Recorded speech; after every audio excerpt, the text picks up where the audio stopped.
Assalamualaikum warahmatullahi wabarakatuh. Bismillah, alhamdulillah, wassalatu wassalamu ala sayyidina Muhammad ibn Abdillah wa ala alihi wa sahbihi wa man walah. La hawla wa la quwwata illa billah. Allahumma ya wahhab, alhimna as-sawab wa jannibna az-zalal. Allahumma anfa'na bima 'allamtana wa 'allimna ma yanfa'una وزدنا علما وإخلاصا يقربنا إليك يا رب العالمين. بسم الله سبحان الله والحمد لله ولا إله إلا الله والله أكبر ولا حول ولا قوة إلا بالله العلي العظيم عدد ما كتب يكتب أبد الآبدين ودهر الداهرين أما بعد. Syukur alhamdulillah, pada pagi hari ini kita semua, adik-adik semua, bisa belajar kembali dalam keadaan sehat walafiat, zahiran wa batinan. Semoga semangat kita dalam menuntut ilmu diberikan keberkahan oleh Allah, diberikan kemanfaatan dan mendapatkan ridha dari Allah Subhanahu wa taala. Amin amin ya rabbal alamin. Langsung saja adik-adik, jadi sekarang kita belajar ilmu sharaf. Kemarin kita sudah membahas tentang istilah-istilah dari setiap bagian yang terdapat dalam kitab Amsilah Tasrifiyah. Nah, untuk sekarang kita akan membahas masalah wazan. Seperti yang kita bahas kemarin, kita ketahui bersama yang dimaksud dari wazan itu adalah dasar atau pokok dari kalimat. Karena kita membahas di sulasi mujarrad, maka dasar dari sulasi mujarrad yaitu deretan lafadz fa'ala yaf'ulu fa'lan wa maf'alan fahuwa fa'ilun wa dzaka maf'ulun uf'ul la taf'ul maf'alun maf'alun mif'alun.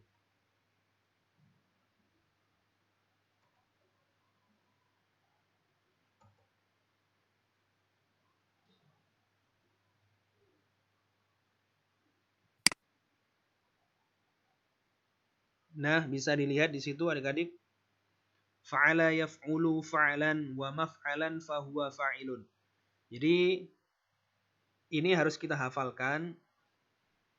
Wajib kita hafalkan karena dengannya kita bisa membangun lafadz lainnya. Jadi bisa banyak sekali metode untuk menghafalkan dengan lagu-lagu, misalnya fa'ala yaf'ulu fa'lan wa maf'alan fahuwa fa'ilun wa dzaka maf'ulun uf'ul la taf'ul maf'alun maf'alun mif'alun. Jadi seperti itu. Nah, sekarang yang kita bahas adalah arti dari setiap bagian dan nama dari setiap wazan tersebut. Coba diperhatikan baik-baik. Mulai dari yang nomor 1, yaitu lafadz fa'ala. Fa'ala itu artinya telah melakukan satu orang laki-laki. Jadi artinya itu telah melakukan. Siapa yang melakukan? Yaitu satu orang laki-laki. Nah, fa'ala ini namanya fi'il madhi. Fi'il madhi itu menunjukkan masa lampau. Kalau misalnya kita belajar bahasa Inggris, di situ ada past, ya, waktu past tense. Jadi fa'ala itu artinya telah melakukan. Siapa yang melakukan? Yaitu satu orang laki-laki. Nah, ini namanya fi'il madhi. Kemudian yang kedua yaitu yaf'ulu. Yaf'ulu artinya sedang melakukan atau akan melakukan. Siapa yang melakukan? Yaitu satu orang laki-laki. Jadi artinya itu bisa sedang melakukan, artinya dia sedang melakukan pekerjaan, atau akan melakukan. Berarti pekerjaan belum dilakukan tapi direncanakan. Nah, yaf'ulu ini namanya fi'il mudhari'. Fi'il mudhari'. Kemudian yang ketiga yaitu fa'lan. Fa'lan itu artinya adalah kelakuan. Ya, kelakuan. Namanya itu adalah masdar ghairu mim. Masdar ghairu mim. Jadi maksudnya bagaimana? Kelakuan maksudnya bagaimana? Mudahnya seperti ini. Contoh misalnya doroba, dorban. Doroba itu artinya telah memukul. satu orang laki-laki. Kalau dorban itu artinya pukulan. Nah, sama kayak fa'ala artinya telah melakukan pekerjaan atau telah melakukan, ya. Jadi fa'lan itu apa? Kelakuan pekerjaannya. Jadi kayak gitu. Itu namanya masdar ghairu mim. Kemudian yang keempat yaitu masdar mim. Ya, maf'alan. Artinya juga sama, kelakuan. Cuma di sini ada tambahan mim, namanya masdar mim. Nah, maf'alan. Kemudian yang kelima yaitu huwa, fa huwa. Nah, lafadznya yaitu huwa, fa-nya itu tambahan.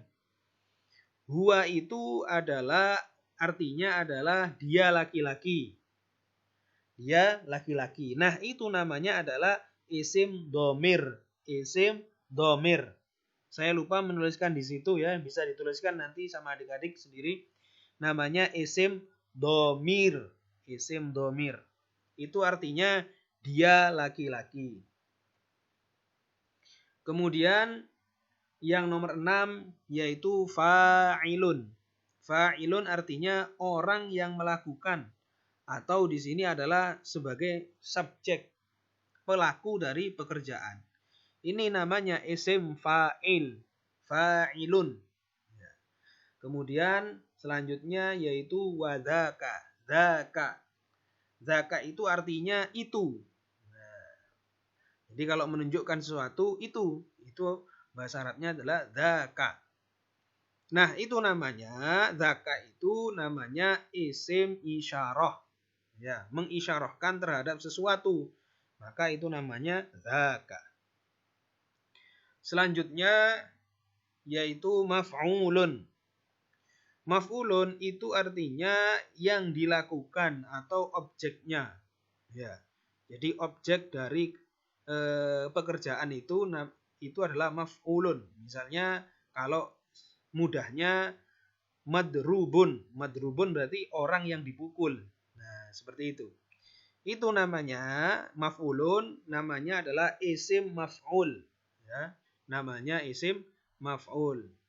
Nah, kemudian yaitu uf'ul. Uf'ul itu artinya lakukanlah, wahai laki-laki satu. Ya. Uf'ul, lakukanlah. Perintah, ini namanya perintah. Nah, perintah ini namanya adalah fi'il amar. Memerintahkan seseorang. Misalnya, uf'ul, lakukanlah. Siapa yang melakukan? Satu orang laki-laki. Nah, itu namanya fi'il amar. Kemudian, la taf'ul. Nah, la taf'ul ini artinya jangan melakukan, wahai laki-laki satu. Ya. La taf'ul, jangan melakukan. Ini namanya fi'il nahi atau mencegah. Fi'il yang bertujuan untuk mencegah atau melarang. Nah, kemudian maf'alun, maf'alun. Dua kali ya. Maf'alun, maf'alun. Artinya apa? Artinya waktu melakukan dan tempat melakukan. Ya, jadi artinya maf'alun itu artinya waktu melakukan, juga bisa diartikan tempat melakukan. Ini namanya isim zaman dan isim makan. Ya, isim zaman dan isim makan. Isim zaman itu adalah waktunya, isim makan itu adalah tempat melakukan. Nah, yang terakhir adalah mif'alun. Mif'alun artinya adalah alat untuk melakukan. Ya, alat untuk melakukan. Jadi misalnya midrob, alat untuk memukul. Nah, ini namanya isim alat. Ya, isim alat. Ya, alat untuk melakukan. Nah, sekarang adik-adik semuanya tolong dihafalkan baik-baik, kemudian setorkan hafalan adik-adik semua dalam bentuk rekaman dan kirimkan ke WA saya, ya. Sudah tahu nomornya ya, nomor saya WA. Nanti saya tuliskan di Google Classroom. Bukan hanya itu saja, tapi adik-adik juga menghafalkan yaitu lafadz yang di bawahnya, yaitu lafadz nasoro. Ya. Jadi hafalannya ada dua. Yang pertama adalah wazannya, fa'ala yaf'ulu fa'lan sampai terakhir, baris terakhir. Kemudian nasoro yang suruh nasron sampai baris yang terakhir. Jadi dua ini dihafalkan, kemudian dikirimkan ke saya via WA secara rekaman, bukan video ya. Kalau video terlalu besar nanti. Jadi secara rekaman. Nah, adik-adik saya minta kejujurannya, kesungguhannya dalam belajar. Jangan melihat ketika melakukan rekaman. Jadi maksimalkan hafalannya, diuji kemampuan otaknya apakah bisa menghafal. Saya yakin adik-adik semuanya bisa lancar semuanya. Ya. Jadi itu pembelajaran kita pada kali ini. Yang misalnya ada masalah bisa tanyakan ke saya, langsung ditanyakan